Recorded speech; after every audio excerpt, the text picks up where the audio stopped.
남북 관계 어떻게 풀어야 될까 참 답답한 상황인데 점점 더 추워질 것 같다는 느낌이 드는 게 네. 9.19 군사합의 효력 정지, 뭐 음. 최종적으로 백지화한다 이런 얘기가 나오고 있어요. 그게 이제 지금 국힘당과 정부에서도 네, 되게 오락가락하는 측면도 있는데 최종적으로는 지금 9.19 군사합의를 파기하는 수순으로 들어가고 있어 보입니다. 그러니까 지난번에 윤석열 대통령이 이제 이념 논쟁 하지 말아라. 네, 그러고 나서는 9.19 군사합의 파기 문제에 대해서 아, 살짝 잠잠해졌었거든요. 그렇죠, 예. 그렇죠. 그런데 이제 다시 윤석열 대통령이 지금 네, 미국 순방에 앞서서 외신하고 인터뷰를 했죠. 거기에서 9.19 군사합의 파기를 시사하는 발언을 했습니다. 음, 그리고 나서 이제 군에서는 지금 본격적으로 북한이 군사위성 발사하면은 네, 그러면 9.19 군사합의 파기하는 수순으로 들어가겠다는 입장을 밝히고 있습니다. 북한이 군사위성을 발사하는 것을 핑계 삼아가지고 그래서 아, 국민들이 그러면 또 북한이 군사위성 발사하는 것에 대해서 긴장이 고조되는 것들에 대한 안보 불안감 같은 것들을 가지지 않겠습니까? 그런 기회를 통해서 9.19 군사합의를 파기해서 안보를 더욱더 위험하게 만들겠다는 생각으로 보입니다. 안보를 더 위험하게 만든다. 9.19 군사합의가 파기되면은 우리 안보가 더 불안해지는 거죠. 그러니까 군사정찰 위성 발사에 성공한다면 북한의 대륙간 탄도미사일 ICBM 능력을 한 단계 끌어올렸다는 의미다. 네. 이게 윤석열 대통령의 인터뷰 내용입니다. 네. AP통신 서면 인터뷰. 그래서 강화된 대비 방안이 강구돼야 할 것이다. 네. 결국 이 얘기가 9.19 군사합의 네. 무력화, 파기 그걸 의미한다. 예.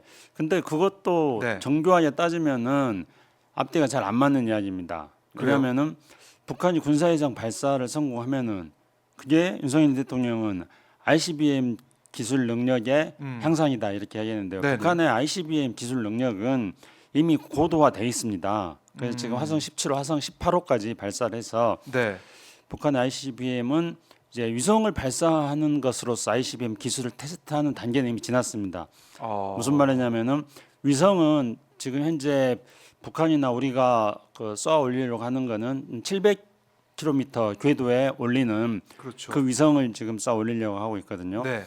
그런데 ICBM은 지금 그 위성 궤도에 날아가게 하는 그 추진력을 확보하는 단계가 아닙니다.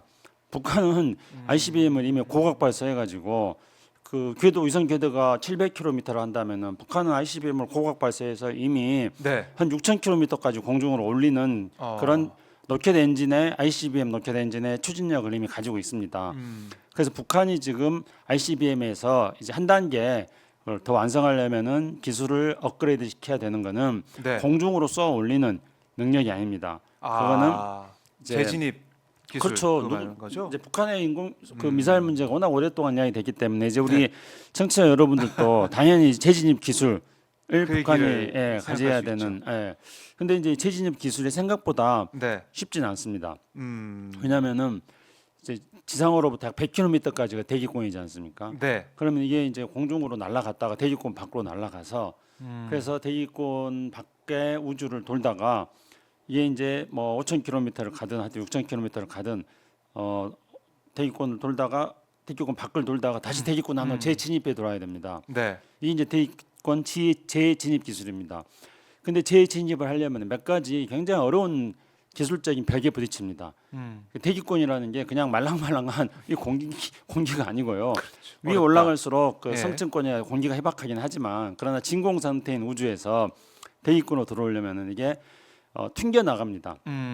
그걸 이제 우리가 보통 어렸을 때 그런 장난치지 않았습니까? 네. 호숫가 같은 데 가서 돌을 던지지 않습니까? 그러면 돌이 물 위에 통통통통 튕기는 것 몇 번 튕기느냐 그걸 가지고 이제 얘기도 하고 그러지 않습니까? 그렇죠. 잘 던졌어요? 잘못 던져요? 잘 못 던졌다. 그냥 바로 그냥 물속으로 들어갔어요? 네, 네. 이게 바로 재진입 기술입니다. 아. 아까 박종욱이나 뭐 재진입 기술이 어렸을 때부터 탁월했군요. 근데 저는 잘 튕겼어요. 이거. 튕기셨어요? 예, 튕기는 거는 이제 이게 물 수제 변상이라고 그럽니다. 네. 그러니까 미사일이 대기권 안으로 들어오지 못하고 대기권에 부딪혀 가지고 튕겨 나가는 겁니다. 그렇기 때문에 대기권 재진입 기술이 그만큼 어렵습니다. 네. 물 수제 변상 때문에 튕겨 나가기 때문에요. 그리고 이제 이 대기권하고 이 대기권을 재진입해 들어올 때 네. 로켓이 대기권하고 부딪히면서 강력한 마찰이 생깁니다. 아. 마찰이 발생해요. 웬만한 거는 다 타버립니다. 그렇죠. 그 미사일이 대기권으로 들어와가지고 목표 지점까지 가야 되는데 타버리거든요. 그리고 이제 또 미사일이 무사히 들어왔다 하더라도 거기서부터 자기들이 원하는 방향으로 유도해서 날아가게 하는 또 기술. 그렇죠. 네. 재진입 기술에서 북한이 아직까지 재진입 기술에 대한 테스트를 지금까지 못 하고 있는 겁니다. 그래서 북한이 이런 것들을 시도했을 때 네. 북한의 ICBM 기술이 한 단계 업그레이드 되는 업그레이드 거라고 된다. 볼 수 있습니다. 윤석열 대통령 이야기는 뭐 별 타당성이 없는 아 그래요. 예. 그 무슨 뭐 700km 올린 걸 가지고 그러니까 이거 오히려 다른 문제입니다. 다른 인공위성 문제네요, 성공하는 진짜. 건 그렇죠. 이제 북한이 이거는 풀어야 되는 문제랑 다른 얘기를 그렇죠. 하고 있는 ICBM과는 별개의 문제고요. 예. 북한이 군사위성 발사를 성공하면은 네. 우리 한반도 남쪽을 들여다보게 된다는 겁니다. 아. 그렇기 때문에 이제 뭐 들여다보는 걸 가지고 사람들이 이미 구글 어스 보면은 다 들여다볼 수 있는데 그게 무슨 기술이냐 그러겠지만은 네. 미사일이라든가 북한이 가지고 있는 여러 가지 뭐 대구경 포라든가 이런 것들의 어떤 목표 좌표 설정을 정확하게 하는 거죠. 인공위성 네. 군사위성으로 촬영했을 때에서 좌표 설정을 해가지고 원하는 지점에 북한이 사격할 수 있는 능력을 가지게 되는 겁니다. 그래서 이거는 그 ICBM 기술하고는 직접적인 것보다는 이런 어떤 정찰 능력이라는 것은 바로 미사일이라든가 대구경 포의 좌표 설정을 보다 더 정교하게 할 수 있는 능력이다. 어떻게 보면 이제 이거는 굉장히 우리한테 위협이 되는 거라고 또 볼 수도 있습니다. 그래요. 그러니까 그 부분을 지적을 하면은 이해가 되겠지만 그렇죠. ICBM 능력을 한 단계 끌어올렸다는 의미라고 했던 네. 윤 대통령의 인터뷰 내용은 네. 사실과 좀 다른 상황이다. 현실과는. 윤석열 대통령이 이야기하는 게 현실과 다른 경우가 여러 번 있어가지고 그래요. 이거는 네. 제가 지적 안 했으면 몰랐던 부분이고. 그리고 그럼, 네. 그거에 대해서 또 한 말씀 더 덧붙일 수 네. 있습니다. 그러니까 지금 이제 9.19 군사합의를 그것 때문에 파기한다 그러지 않습니까? 예. 그러면 아니 북한이 이 군사 정찰 위성을 발사해가지고 정찰 능력을 가지는 거는 분명히 문제입니다. 그래서 그렇죠. 우리도 거기에 대해서 대응을 해야겠죠. 네. 근데 이제 우리는 사실은 북한보다도 훨씬 더 정교한 군사위성을 지금 발사하려고 하고 있어요. 11월 30일 날 우리 군사위성 발사할 계획이거든요. 정찰위성. 그래서 이제 그게 우리가 정찰위성을 5개를 지금 발사하려고 하고 있습니다. 네. 2025년까지 5개를 발사하려고 하고 있는데 그것을 이제 425 군사위성 계획이라고 합니다. 그래서 그 첫 번째 군사위성을 지금 11월 10일 날 우리가 발사할 겁니다. 그리고 2025년까지 이제 5개를 발사할 거고 그다음에 그 이후에는 그 군사위성보다 더 작은 군사위성을 또 어마무시하게 많이 또 발사할 거예요. 네. 그러니까 어차피 우리는 그런 장기 계획을 다 가지고 있고요. 그래서 11월 30일 날 우리는 1차적으로 1차 위성 발사할 거고요. 네. 1차 위성 발상을 캘리포니아에 있는 반덴버그 미 공군 기지에서 네. 그 일론 머스크가 운영하는 스페이스X라는 그 우주 사업체에서 그렇죠. 알죠. 예. 만든 펠컨 9이라는 로켓을 통해서 발사할 겁니다. 그러니까 우리가 우리 로켓으로 쏘는 건 아니에요. 우리 로켓을 쏘는 건 우리 발사장에 쏘는 건 아니고 네. 일단 반덴버그 미 캘리포니아 공군 기지에서 발사할 겁니다. 그 펠컨 9 같은 경우는 이제 재활용 로켓이거든요. 그러니까 나갔다가 다시 이제 들어와서 다시 또 쓸 수 있는. 네. 아무튼 이제 거기에 탑재해서 우리가 위성을 발사하는데 우리의 위성 그 제작 능력은 엄청 뛰어나지 않겠어요. 대한민국의 무슨 뭐 전자통신 기술이 뛰어나니까 거기에다가 이제 펠컨 X라는 펠컨 그 9이라는 이제 지금 현재 가장 그 진보된 그런 로켓입니다. 미국에. 네. 거기에다가 이제 위성을 탑재해서 하니까 우리 위성은 제가 생각할 때는 99.9% 성공할 겁니다. 11월 10일 날. 네. 그 우리는 이제 그런 북한의 사실 뒤집는 정찰 능력들을 앞으로 계속 가지게 돼 있어요. 2025년까지 또 그거를 또 5개나 만드니까요. 네. 근데 북한은 지금 2번이나 발사했는데 실패하지 않았습니까? 그리고 실패했는데 언제 그걸 보완할지 잘 모르겠고요. 그리고 네.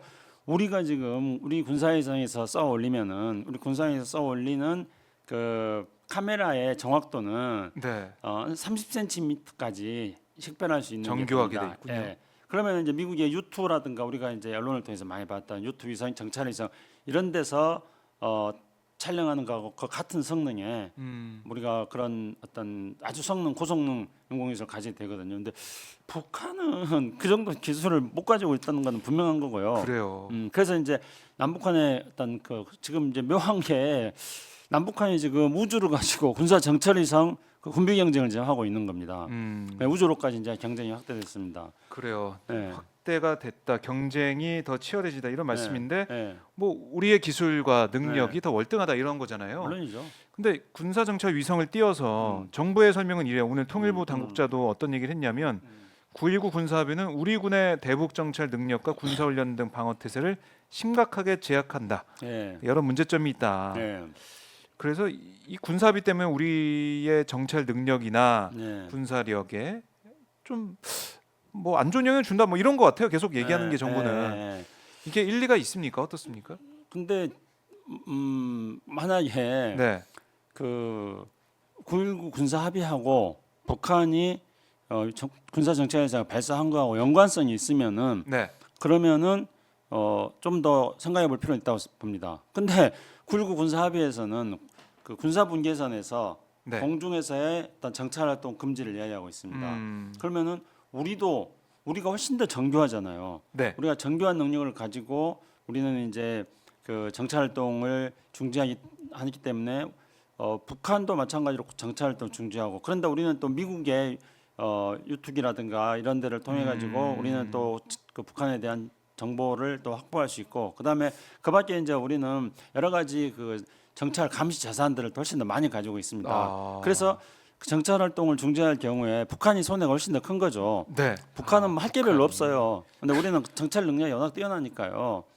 우리가 훨씬 더 북한이 훨씬 더 타격이 큰 거죠. 네. 그리고 이제 그런데 문제는 군사위성을 발사하면은 군사위성하고 네. 9.19 군사합의하고 9.19 군사합의에서 위성에서 정찰활동 금지 이런 것들을 말하는 건 없어요. 그렇죠. 그러니까 북한은 어차피 자기들 정찰 능력 지금 현재 9.19 군사합의에서 북한의 정찰 능력 약화됐고 근데 이제 군사위성 쏘는 거는 9.19 군사합의와 직접 관련은 없습니다. 그렇지만 그게 우리로서는 또 위협이 되는 건데 네. 그런데 우리는 지금 11월 30일 날짜까지 잡아놨어요. 북한은 언제 쏠 줄 알 수도 없는 거 아닙니까? 근데 우리는 북한보다도 훨씬 더 정교한 그런 군사위성을 발사하려고 또 그것도 2025년까지 5기나 발사하려고 지금 하고 있기 때문에 네. 이 북한이 군사위성 발사하는 것 때문에 9.19 군사합의를 깨야 된다는 거는 아무 연관성이 없다는 겁니다. 그러니까 어떻게 하든지 9.19 군사합의를 깨고 싶어가지고 하마스가 이스라엘 공격할 때는 또 뭐라 그랬습니까? 북한이 하마스처럼 공격할 테니까 그러니까 9.19 군사합의를 파기해야 된다 그러고. 그러니까 아까 감시해가지고 넘어온지 안 넘어온지 그 동향도 파악해야 되고 네. 그런 의미가 담겨 있는데 네. 이거 상관없이 9.19 군사합의가 있든 말든 상관없이 우리 입장에서는 네. 더 자세하게 들여다보고 있다. 네. 이미 네. 오히려 9.19 군사합의는 북한한테 불리한 네. 그런 조항일 수밖에 없다. 이런 네. 거네요. 그렇죠. 어.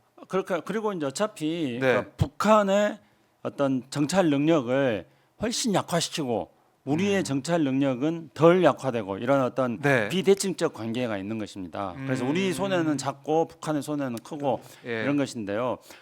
하여튼간에 하마스가 무슨 공격을 했다. 그래서 9.19 합의 깨자 이렇게 하는 것하고 이제 북한이 군사 정찰성 쏘면은 또 그 9.19 합의 깨자고 하는 거는 이거는 네. 뭐냐면은 9.19 군사 합의를 너무나 깨고 싶은데 어떤 하여튼 핑계거리만 생기면 거기다 다 갖다 붙이는 거예요. 되든 안 되든지 간에 말이 되든 말이 안 되든지 간에 그렇게 보시는 다 갖다 거죠. 붙여가지고 네. 9.19 군사 합의를 깨고 싶어하는 거예요. 근데 9.19 군사 합의는 다시 한번 제가 좀 강조를 드리자면요. 네. 그 우리가 지금 정전협정을 체결했습니다. 우리가 정전 70주년이지 않습니까? 그렇죠. 그 정전협정에서는 육상에서의 완충지대를 설정했고요. 네. 그리고 군사 분계선을 설정하고 충돌을 금지해 놨습니다. 그리고 이 정전협정이 70년간 유지되면서 우리가 현재 크고 작은 충돌은 있었지만은 정전협정을 완전히 파기하는 네. 그런 정도의 전쟁 상태로 돌입하지 않았습니다. 그렇죠. 그러니까 정전협정이 있어가지고 서로 쌍방이 정전협정을 위반했다고 비판을 계속했지만은 네. 그러나 정전협정이 있었기 때문에 현재까지 우리가 남아 평화를 유지할 수 있었습니다. 그리고 정전협정에 의해서 유지된 평화에 의해서 오늘날 대한민국이 여기까지 올 수 있었던 겁니다. 네. 그런데 9.19 군사합의라는 것은 이 정전협정에서 충분하게 해주지 못했던 것들. 그러니까 이제 공중과 해상과 지상에서 보다 더 정교하게 군사적 충돌을 어떻게 완화시킬 것인가 하는 것들에 대한 장치를 만들어놨거든요. 그래서 이 정전협정을 조금 더 정교하게 해서 군사적 충돌을 완화시키려고 만들어 놓은 이 9.19 군사 합의가 있어야지 네. 한반도에서 평화가 더 안정적으로 유지될 수 있다는 겁니다. 아. 근데 이거를 파기하면은 이제 이 파기된 결과로서 공중이라든가 어떤 해상이라든가 육상에서의 더 잦은 도발이 발생할 수 있습니다. 그리고 정전협정에 대해서 지금 수십만 회 위반했다고 서로 상대방을 비난하고 있습니다. 그럼 수십만 회 위반했다 그래서 정전협정을 파기시키지는 않고 있지 않습니까? 그렇죠. 정전협정에 순 기능이 있기 때문에. 그러니까 정전협정은 상당히 많이 어떤 부분에서는 정전협정이 네. 조금 이 약화된 부분도 있는 건 사실입니다. 그렇지만 이 골격은 유지되고 있거든요. 네. 그러니까 9.19 군사합의도 어떻게든지 간에 이 골격을 유지시키는 것이 남북한의 공중과 해상과 육상에서의 군사적 충돌을 완화시키는 게 되는 겁니다. 근데 이렇게 왜 자꾸 9.19 군사합의를 그러니까요. 못 깨가지고 안다는가요? 뭐 정치적인 의미가 있는지 이것도 좀 네. 의심스러운 상황인 것 같은데. 자, 모르겠습니다. 북한의 이제 위성 발사 3차 시도 이게 어떻게 될지 여기에 따른 우리의 대응도 어떻게 될지 좀 지켜봐야 될 것 같고 또 한국과 미국이 네. 맞춤형 억제 전략 TDS를 10년 만에 개정했다. 네. SCM을 이번에 계기로 한미 네. 국방장관 회담을 계기로 개정했다 하는데 이건 좀 어떤 의미가 있는 건가요? 그러니까 이제 원래 한미 그 국방장관이 SCM을 네, 이제 연례 회의를 하죠. 그리고 이제 경년간 돌아가면서 하게 돼 있습니다. 네. 미국에서 한번 했다가 한국에서 한번 했다 그렇게 하는데요. 일단은 지난번에 그 캠프 데이비드에서 그 북한에 대한 어떤 군사적 억제 능력을 강화시키자 이야기했고 우리 또 윤석열 대통령이 올해 초부터 계속 핵무장론을 이야기하지 않았습니까? 네. 그리고 돌이켜 보면 지금 이제 우리나라에서 핵무장론은 없어졌습니다. 물론 이제 속으로 또 핵무장론을 하겠다는 사람들은 자기 그 발톱을 지금 숨기고 있겠지만은요. 근데 이 핵무장론을 우리가 주장하면 주장할수록 네. 미국은 한국이 핵을 가지려고 한다는 의심을 계속 하게 되면서 한미동맹이 불안하게 되는 것입니다. 그리고 우리가 만약에 핵무장을 하게 되면은 네. 경제적으로도 우리는 굉장히 심각한 타격을 받을 수밖에 없고 수출로 먹고 사는 나라에서요. 이건 뭐 핵무장에 대해서 이렇게 쉽게 이야기할 사안은 아닙니다. 근데 네. 윤석열 대통령이 핵무장을 이야기했거든요. 그래서 결국 이제 캠프 데이비드에서 한국은 다시는 핵무장 안 한다고 약속을 한 거죠. 그리고 대신에 이제 그럼 핵무장을 안 하면 어떻게 해야 네. 되느냐? 그건 이제 당연히 확장 억제 능력을 강화해야 네. 되는 겁니다. 그래서 저는 이제 북한이 핵과 미사일 능력을 강화시키는 이런 상황에서 네. 우리가 취해야 될 것은 그게 세 가지가 있다고 생각합니다. 그러니까 이 확장 억제 능력 강화는 필요합니다. 근데 북한이 계속 핵 미사일 능력을 강화시키고 있는 상황이기 때문에요. 그거에 네. 대해서 우리가 아무런 조치를 취하지 않을 수 없습니다. 이 확장 억제 능력이라는 것은 우리가 잘 알려지는 핵 우산이라는 거 있지 않습니까? 핵을 쏘면은 우산으로 이렇게 다 막는다. 그게 핵 우산입니다. 그냥 동맹국한테도 이제 핵 우산을 씌워준다 이런 건데 네. 2006년도 10월달에 북한이 일체 핵실험을 했습니다. 그래서 이제 한반도 안보 상황이 불안해졌잖아요.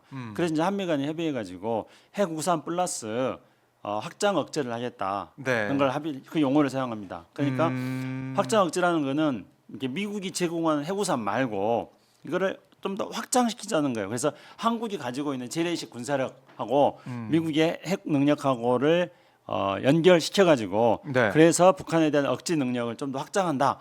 그런 의미에서 이제 확장 억지입니다. 그래서 그건 2006년 노무현 정부 때 북한 일체 핵실험 할 때부터 확장 억지를 한 것이죠. 그런데 네. 이제 그 윤석열 대통령이 계속 핵무장 하겠다 그러니까 미국이 너 핵무장하면 절대로 안 돼 해놓고 대신에 이제 확장 억제를 강화시켜 주겠다. 네. 약속한 겁니다. 그래서 이제 북한의 군사 능력이 더 상승된 것에 맞게 확장 억제에 대한 좀 더 디테일한 그런 어떤 점검들을 해가지고 네. 미국의 입장에서는 한국이 절대 핵무장하지 못하게 하려고 그런 어떤 지금 합의가 진행되고 있는 거다 그렇게 네. 생각합니다. 그런데 이제 이번에 SCM에서 확장 억제를 이야기했다. 맞춤형 확장 억제 뭐 억제 이런 전략. 것들, 네. 이런 것들을 이야기한 것보다도 어떻게 보면은 조금 더 중요한 게 그 SCM 하기 직전에 네. 한미일 3자 국방장관 회담을 했어요. 그래서 거기에서 이제 한미일 미사일 정보 공유하고 네. 그다음에 한미일 삼국 합동 군사훈련에 대해서 계속 지금 이야기를 하고 있습니다. 그러니까 이제는 삼국이 같이. 북한 핵에 대해서 한미가 억제하는 것은 필요한 겁니다. 그런데 북한의 어떤 위협을 명분을 해가지고 자꾸 한반도에 일본을 끌어들이게 된다는 네. 거죠. 그러니까 윤석열 정부의 가장 큰 문제가 그거 아닙니까? 그래서 이제 한미일 삼국이 지금 군사훈련을 하겠다, 합동 네. 군사훈련을 하겠다. 이런 상태로 지금 가기 때문에 이게 이제 구체적으로 문제다. 이번에 이야기를 했기 때문에 아마 조만간에 한미일 삼국 군사회담에 대한 또 진전된 상황이 나올 것 같은데요. 네. 그거 훨씬 더 심각한 문제입니다. 그러네요. 심각한 문제는 따로 있다. 한미일이 어떻게 보면 준 군사 동맹처럼 네. 돼가는 것들 이게 문제다. 그러니까 일본을 거의 끼워넣는 일본의 게 문제인 움직임을 겁니다. 일본의 예. 움직임을 자 우리가 주셔야 된다 이런 말씀이시고. 근데 네. 지금 우리가 북한의 위협에 대해서 한미 계속해서 동맹을 강화하면서 북한에 대응해야 된다 이런 얘기를 쭉 했는데 네. 북한이 지금 지난 9월 이후에 탄도 미사일을 발사하거나 뭔가 이제 미사일 쏘거나 도발 네. 이른바 도발 이걸 안 하고 있어요. 네. 어떻게 봐야 됩니까? 그 조용한 것 같아요. 좀 더. 이번에 SCM 하거나 뭐 이럴 때도 북한이 또 예전 같으면은 네. 뭔가 한 방 쏴야 되는데 예. 근데 이제 왜 북한은 그 지금 현재 북한이 가장 집중하고 있는 거는 군사 정찰해상 발사입니다. 이거를 이제 2번 실패했기 때문에요. 이번에도 실패하면 예. 망신이 당할 수도 예. 있고. 그리고 이제 지난번에 북한의 김정은 위원장이 러시아 네. 가가지고 러시아하고 이제 여러 가지 뭐 기술 협의 같은 걸 하지 않았습니까? 그랬죠. 그래가지고 북한은 지금 미사일 어차피 이제 북한의 인공위성 개발하기 위한 군사위성이죠. 네. 군사위성 발사하기 위한데 지금 총력을 지금 집중하고 있고 아마 제 생각에는 북한의 어떤 그 모든 뭐 미사일이라든가 인공위성이다 이런 것들 발사하는 국가 우주 개발국이라는 데가 북한의 인공위성을 발사하는 그런 곳인데 이 국가 우주 개발 총국인가를 좀 확대 개편을 했거든요. 네. 그렇게 하면서 기존에 이제 북한의 ICBM이라든가 이렇게 미사일 능력 같은 경우는 어느 정도 확보했다고 생각을 하고 그렇게 해가지고 조직을 확대하면서 인공위성 군사위성 발사에 네. 북한이 지금 집중하고 있는 건 아닌가 그렇게 추측을 해봅니다. 지금 북한의 생각은 집중은 군사 위성 발사 네. 성공 여부 선거 꼭 시키겠다. 네. 여기에 모아져 있다. 그렇죠.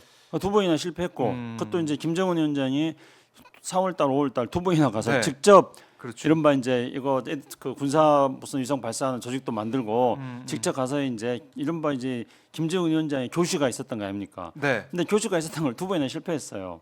아, 게다가 이제 올해가 북한이 지난 2021년에 네. 그 노동당 8차 당대회를 통해 가지고 국방 5개년 계획이라는 나름대로 이제 김정은이 지금 상황에서 이것을 타개해 나가기 위한 핵심적인 거로서 어떤 군사력을 강화하는 것을 선정했습니다. 그래서 네. 그 국방 5개년 계획에 3년차가 되는 해예요. 그 3년차가 되는 해 때 북한이 가장 중요하게 생각했던 게 군사 정찰위성 발사입니다.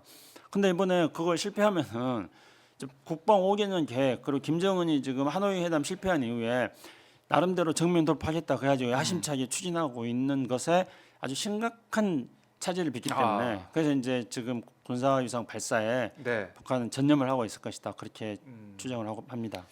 알겠습니다. 전념을 하고 있는 북한의 상황 짚어주셨고